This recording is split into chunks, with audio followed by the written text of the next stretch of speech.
everybody, it's Liz with Northern Belle Farms. I am back to Mi's farm. So, I figured I'd walk you around.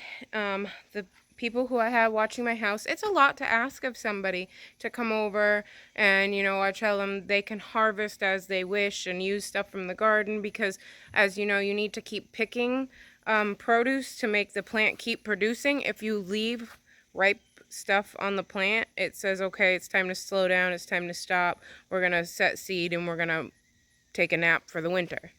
So if you keep pulling, pinching herbs, pulling peppers, picking fruit, if you keep pulling stuff off, the plant says, no, we got to keep going, we got to save seeds, so it keeps pushing out more and pushing out more to try and save those seeds. So as long as you keep up and keep picking, it'll keep pushing out trying to save seeds, so you'll get better produce if you keep picking. But I figured we left. I didn't really do anything Friday. I just fed everybody, made sure everybody had clean bedding, and then we left. So Friday I didn't really do much here on the farm, and then we were gone Saturday, Sunday, Monday, and we came home Monday night. So that leaves, we were gone Friday, Saturday, Sunday, Monday. So 4 days, and this is all that has changed. So this one, pumpkin on the end over here, is doing awesome. I had pumpkins, like in the middle there you can see. The ducks, I forgot to put the rope around their gate and latch it, and they got out, and that's the first place they went, was for the pumpkins and squash, and so they ended up eating a lot of that. So I replanted, and I know that by this point, because I planted in May, I think. I planted some in May. I planted some in June. And then I planted some mid-July. June and July died from the heat. May got the same way. It started to get going and then it died. So now we're actually in September, so these won't be ready for harvest for Halloween. We're going to go down to Holistic Goat, her farm. She orders wholesale pumpkins from up north, so we're going to get a few pallets of pumpkins from her for our fall festival. But so these pumpkins are just for canning, eating, pumpkin pie, maybe. Maybe we'll get them in time for Thanksgiving, and we can offer pumpkin pie puree or pumpkin pies, homemade pumpkin pies. We'll see. But this is how we latch the gates. It's just a string. You push the gate together more and slide the string off.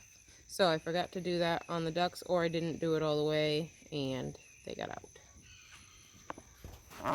Everything looks bigger. It's nice to have a few days away so that you can see all the growth and be like, wow, things are actually growing. Because when you're here and you're watching it, you're like, oh, it's taking so long, it's not doing anything, I'm not noticing anything growing. And then you go away for a couple days and you come back and you're like, wow, did that grow a foot while I was gone? But I figured I'd show you with the ducks. This is the biggest thing, and I've said it before, but there's always a stack when I come home. There's a few places that my ducks lay eggs, and I'll show you. This is their newest nest down here by the post. It's this little hole that they made in the pine straw, and that's usually where they lay most of their eggs. But since I did put clean bedding in, oh, somebody's laying one now. Since I did put clean bedding in, they decided they wanted to lay them in there. And of course, because it's been raining, so, this wet, soggy egg that they lay in the dirt, so it gets covered in splashed up dirt and pine needles and yuck. Oh, and I didn't even bring a bucket to put them in. So, fresh bedding helps ducks and chickens. They both want to lay in it. If you notice that they're laying outside or not in their nesting boxes, you can either leave some eggs in there for a little bit. We collect usually 2 or 3 times a day just to make sure that there's no incubation period at all. Really, you can wait 2 days and you could probably candle them and make sure there's still no incubation. It usually takes around 5 days before you see a blood spot in the egg. So that's a long time to wait, but we usually do 2 days. And if it's past 2 days, we don't collect it. But you can leave them in the box. And then chickens and ducks will be like, oh, there's eggs here. Let's lay with these eggs. And then they'll start making a pile, and then you can collect them. And then hopefully they'll be in the habit of either looking for other eggs or laying in the box. But I have been gone 4 days, and these are the nasty duck ponds, so I have to change them. Of course, like I said, asking someone to do everything that I do here is an awful lot of someone. So I don't ask that. I just ask that they clean the little buckets every day. That they dump out the bucket and their little tub. So I just turned the hose on. I'm going to dump those out and refill those and drain these pools and start on that. And then hopefully that duck in there will be done laying, and I can show you what I'm talking about the way ducks lay eggs. Okay. Filling up the pools now that we washed them out. The buckets keep getting clogged up. My husband and I both agree that it's probably because they're too small.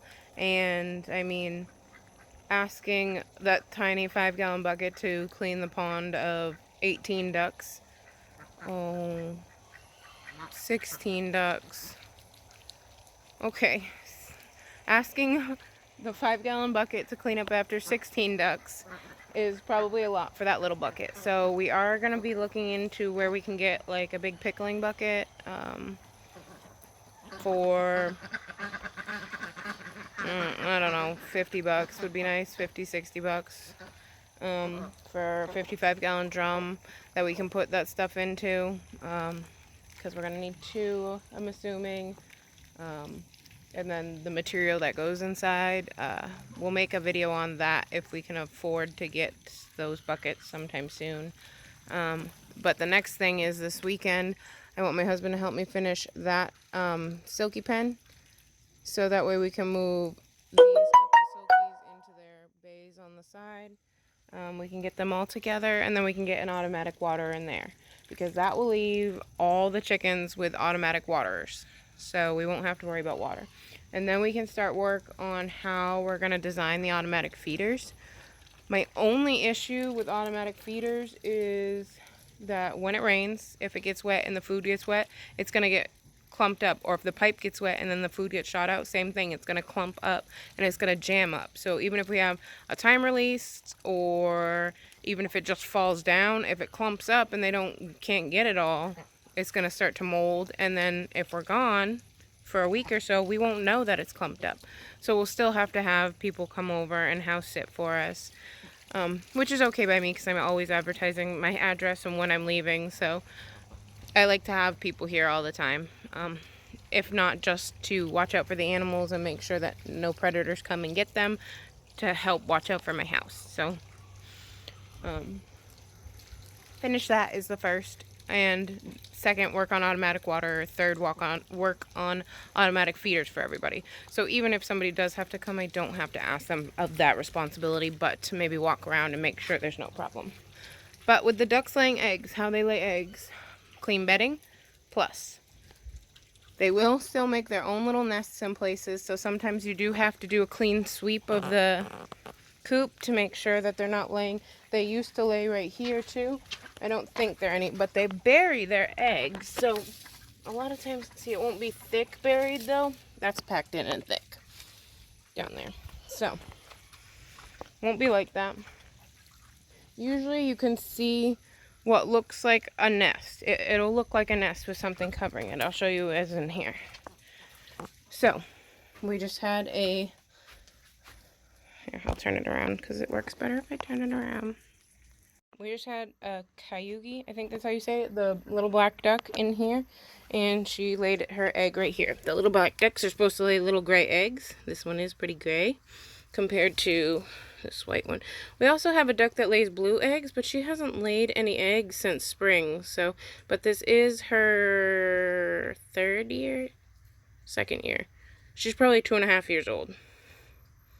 And these ones were like a dark coating of like gray black when they were first laying, of course, because you know the first eggs are always the most intense in color and they always look so beautiful.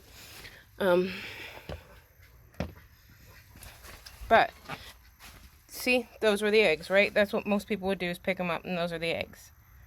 No, not with ducks. That's not how it works.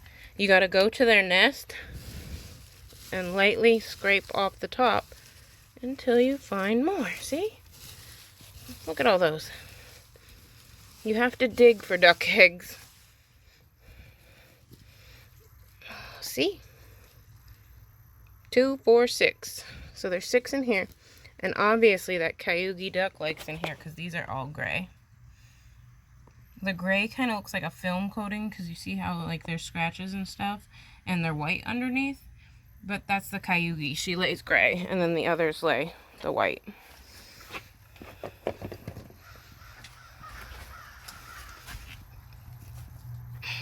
And the same with the other corner. They like the back corners. They like all the corners when they have clean bedding. Sometimes I put clean bedding over here on this side, but not usually because that's where the doors are, and they'll come in with their little wet, muddy feet and make it a muddy mess. So I usually don't put bedding over there anymore, but they used to lay right there in that corner too. But see, so someone would look and say there's no eggs there, right? Here's all the eggs that were laid while I was gone. So this is 4 days. Plus I found one out by the post when I first walked in, so that was today's. But this is 4 days worth of duck eggs because nobody dug for them. Because, I mean, you don't know any better. And when you come over and I walk you through, it's the same with my videos. Sometimes I talk too fast, and I'm sure people don't grasp all the information that I hand them about the personal way that I do things around here. So I'm sure that, I mean, right now we have the 4 chicken coops, a duck coop, a bunny pen, and then the cats. So that's 7 things who have their own little system that you have to remember. Oh, that pool's about to overflow. Hang on, Ducky Pie. That's Cookie. Cookie duck. Ah, Cookie. Cookie. These ones are my favorite though. They don't have names because originally we did get them for butchering. I used to eat duck a couple times a year usually. It's kind of expensive to eat more than that, but there's a bar that I used to go to that had a duck quesadilla with like roasted red peppers, and it was so delicious. Also for Christmas and Thanksgiving, sometimes we do duck or turducken. And then I got them and I started hanging out with them, and I love them. I wish I could hold them. I just don't have the time to actually sit and spend with them like that. Usually I spend the half hour or so that it takes me to come out here and clean their things.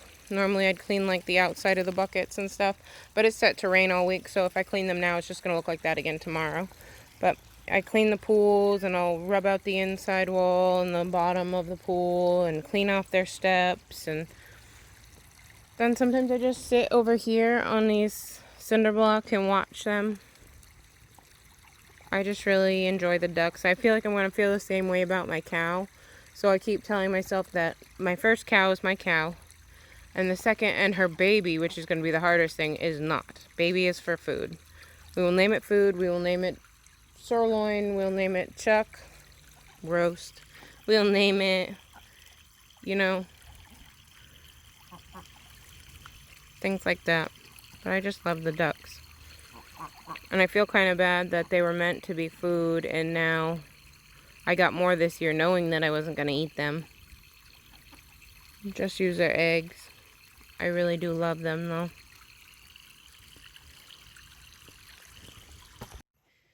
These guys were good. Both had full waters. Usual, needed a little bit of food, but they don't seem hungry because it's just the 4 of them. It's the white silky, black silky rooster cat Williams, and then Pretty Girl, our Fleur-Malie girl, and her baby. That's Cat Williams' baby and her baby. So it's just the 4 of them bantams.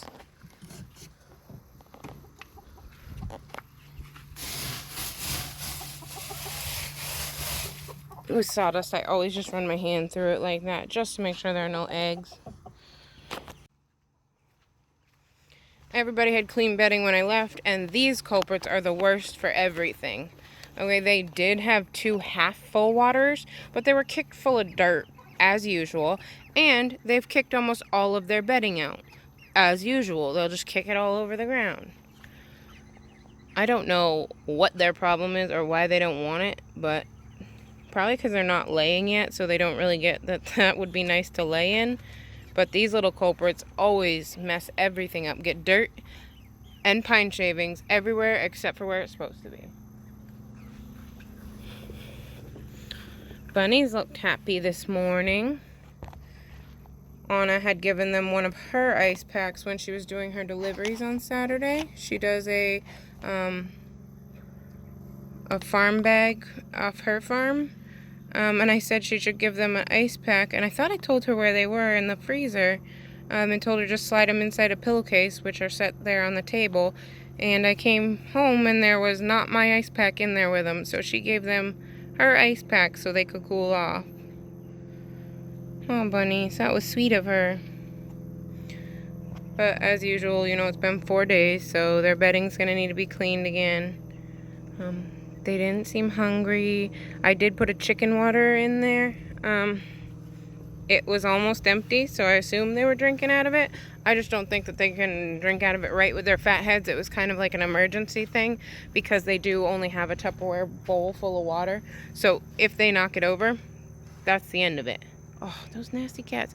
The orange cat's a kitten, so he thinks everybody wants to play with him, and the other ones are like 6 and 7 years old, and so they're old and slow, and they say no kitten.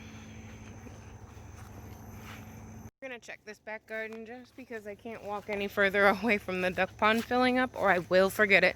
It'll overflow, and the thing that I usually do is leave it overflowing until 1, 2, 3 o'clock in the afternoon and look out the back window and go, why is the backyard full of water?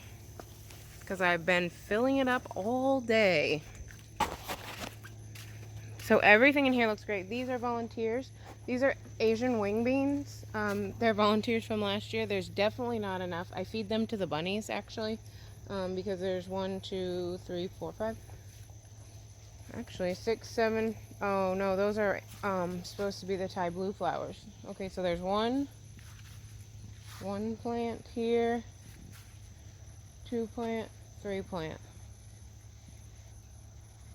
3 wing bean plants means you get maybe 3 beans a day, or every 2 days or 3 days.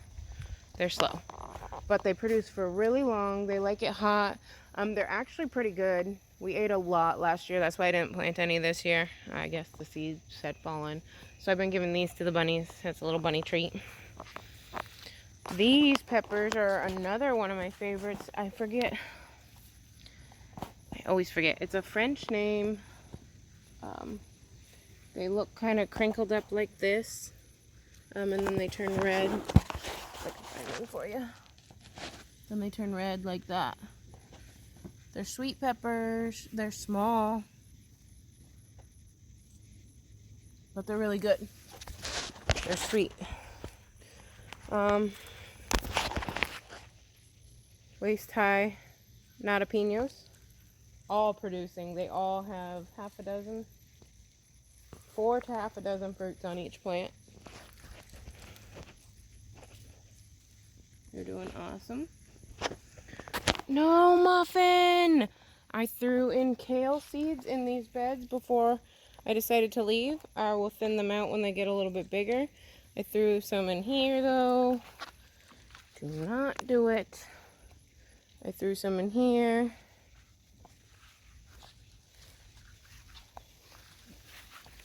This one's the most questionable bed, though. This soil looks the most compact, but it's from them scooping out the pond down at the end of the road. Threw some in here. And some in here. We really like kale. So I have those 4 beds full of kale. And then this long bed is full of rainbow chard. I will get it this time. Last time it got almost to the point where we could harvest, and some leaf beetle ate it. And it looked like lace, and I was like, well, I can't sell this. Like, I can eat it, but I can't sell it. So We ended up harvesting a little bit that wasn't too damaged and chopping the leaves off and just eating the stalk part in some stir fries. But it was sad because that was a lot of Swiss chard. Gonna have to do row covers or get on top of spraying the neem oil better. We have other peppers over here, which I don't even remember because my husband made me steaks and then they all rotted because they were just... And obviously this one needs a stake itself to hold the plant up because it's going to get disease if it keeps laying in the dirt and getting dirt on its leaves. But there's 4 of these little peppers here and over there. All I know is that they're sweet red pepper. We have this white, I don't know if it's a white bullnose sweet pepper. They're small too. But these habanadas are so good. I really like these. Habanadas and the Jimmy Nardellos are definitely on my list to grow twice as many next year because I really like them. Here are, I have 1, 2, 3, 4, 5, 6, half a dozen Jimmy Nardellos right here in a row. Thank you.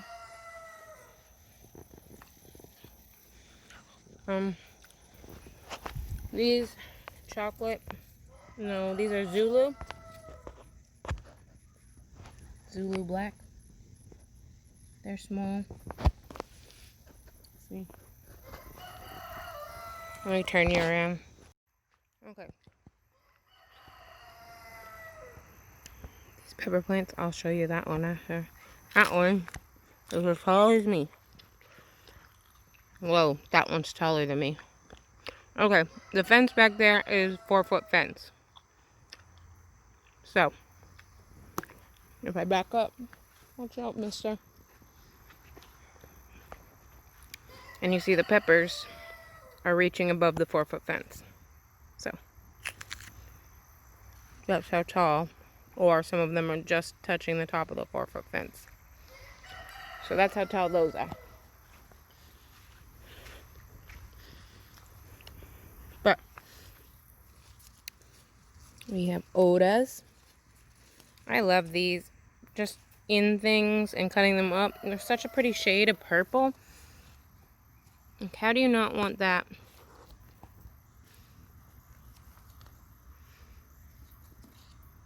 Green, red, yellow, and you have a rainbow, a rainbow salad of peppers.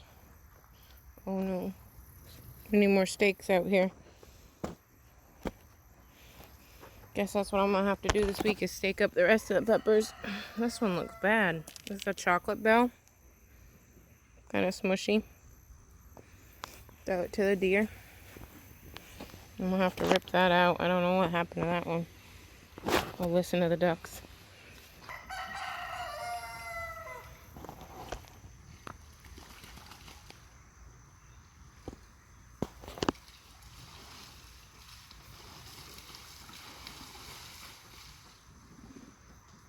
I love it.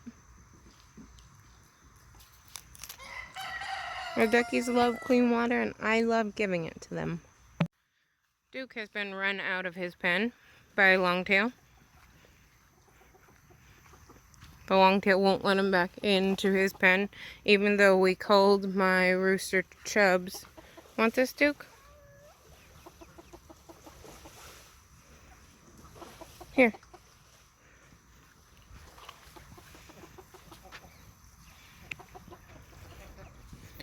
Gotta shut that water off.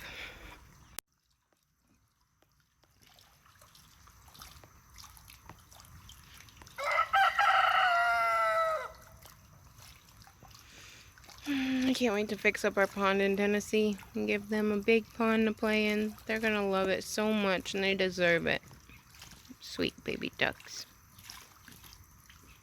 What Anna said she had was when she fed these little ones on the side here that some of the big ones got in, but she must not have thrown the food to the big ones first.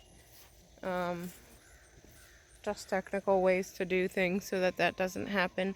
But if that is the only issue that she had, was that some chickens got mixed up in the wrong pens, I call it a win. That's pretty good on my book. Raspberries. Pretty sad, you know. I think I might dig most of these up and take them to Tennessee. I think I may leave 3 or 4 of the golden raspberries, see how they do next year. These are actually awesome, the double gold. We haven't got anything from them yet, but they look the best. But still, they're kind of crowded.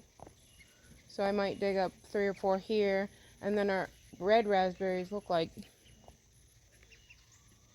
absolute trash. So, and the trees are awesome. And barely any of my sunflowers that I threw in here are coming up. I wonder why that is. Or the chickens probably ate them is probably what happened. I don't know if I said this before, but I talked to the woman who I'm getting the pumpkins from in Florida.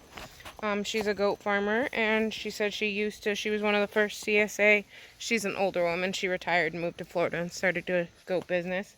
But she said she started one of the first CSAs in northern Florida. And she said, "Can I give you one piece of advice?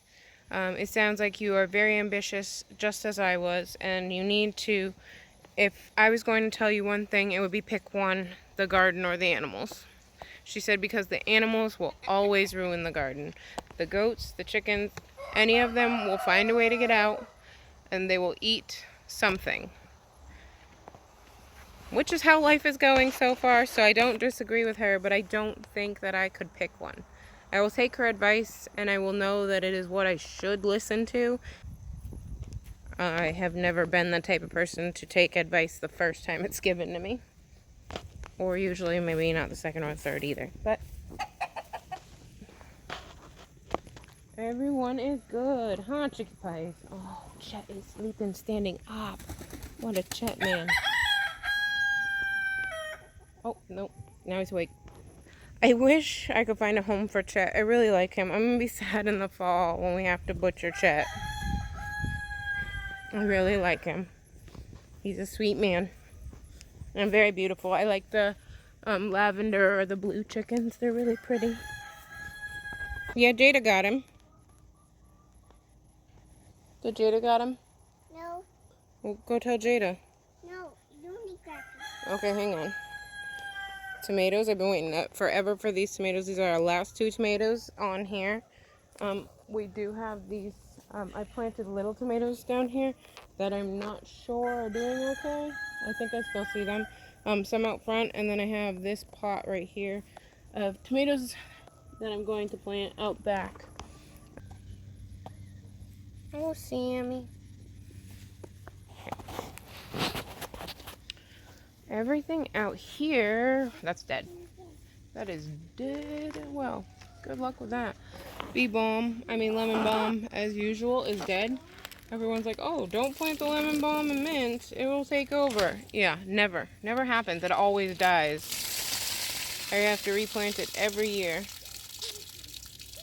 This is always the depressing part. I'm going to dump these trays after. But they all look not so good. Like anything that was too little fried off.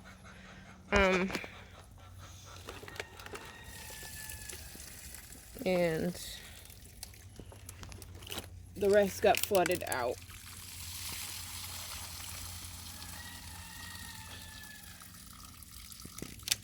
I'm going to go into the garden and look at the seeds in there though, because I had dropped seeds in there because I was having issues germinating with it being so hot out. I can't get a good germination rate. They're horrible. This is what it is.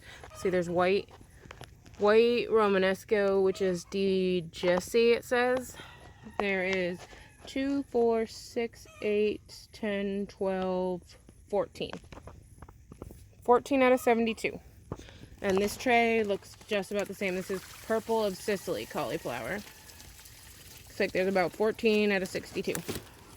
Same with the purple cauliflower, amazing cauliflower, Dungish cauliflower. These cabbages are even worse. They look like there's half as many, 7 in each. Of course, tropicals are doing awesome. Banana trees, elephant ears, and cannas.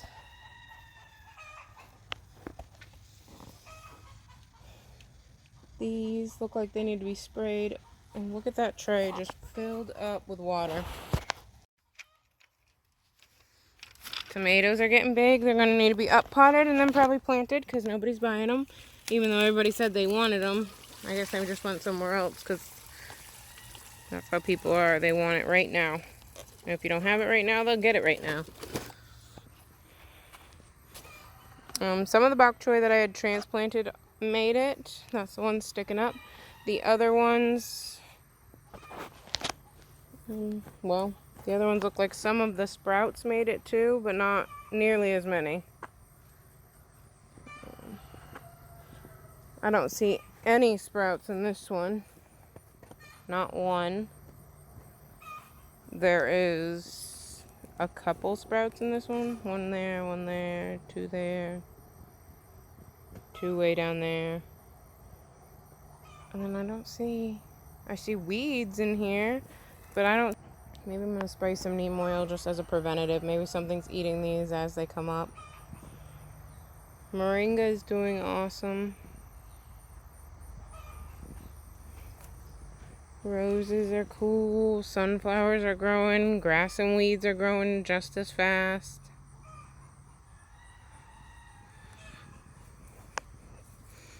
Looks like something's eating those. I'm going to have to whip up a spray and spray these because I can't have that for our fall festival. I promised sunflowers, so they already don't have enough. Not if hundreds of people show up. Some flowers in here. Oh, look. Oh, no, that's coming off of that. I thought that was a dahlia I planted. I thought I was super fancy.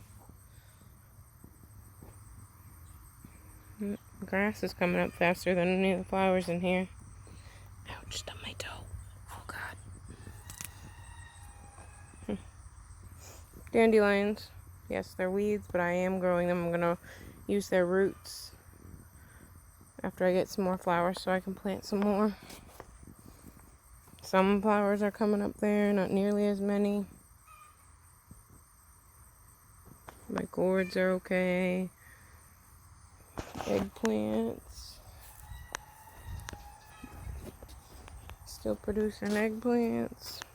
Bunch of purple flowers on them.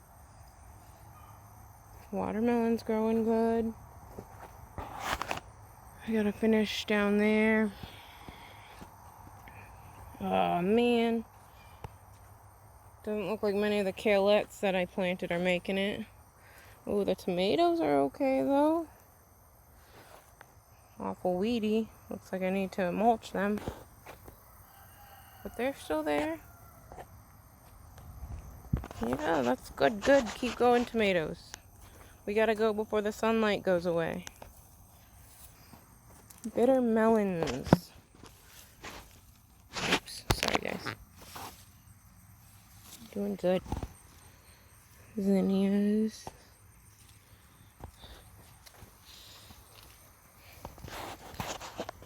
No more green bitter melons. Not that I really enjoy them, but... Oh. Looks like something, or it got too ripe and busted, but it looks pretty rotten. Maybe it's all the water, because I guess they did get a lot of water, and this is definitely ripe. This bitter melon. Oh yeah, the other one on the other side is pretty ripe too. So maybe I should definitely pick these now. So that way. Oh God, hang on.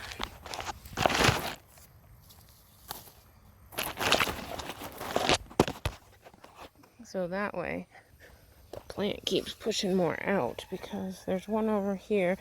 I'll show you, it's really ripe. They turn orange. And I can probably show you the seeds inside too, because this is definitely seed saving ready. It turns, oh yeah, it turns orange. And looks like this. See, here's a ripe one. The white one, and then the orange one is past ready. And then its seed pods turn red, like little red berries. They're kind of slimy. And you just take them out. We're going to bring them inside and save them. Oh, really slimy. I don't know if I can do it with one hand.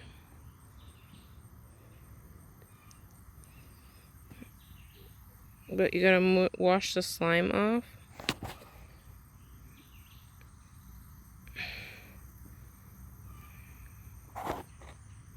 That's what the seed looks like.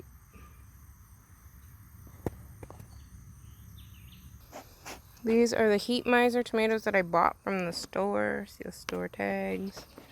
Shame on me. And I bought some Roma tomatoes because one of my customers said that she had wanted Romas and I didn't have any this year. So I grew some in case somebody does want some.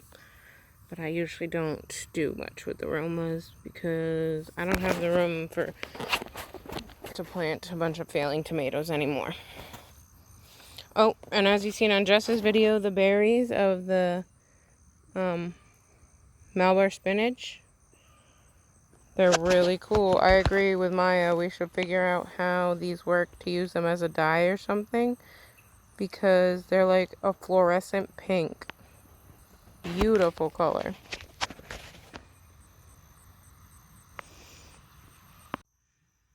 Here's the Thai blue butterfly flowers. They are gorgeous. It looks like she may have picked them every day because there's a lot. I told her if she wanted to. She's into edible flowers too. She does a lot of that on her garden and her farm. So I showed her where they were and told her if she picked them, it would help from them producing seeds because they make seeds really fast. But then my other friend was here yesterday and the day before, so some of these more wilty ones are definitely from then. She is not, my best friend is not into gardening.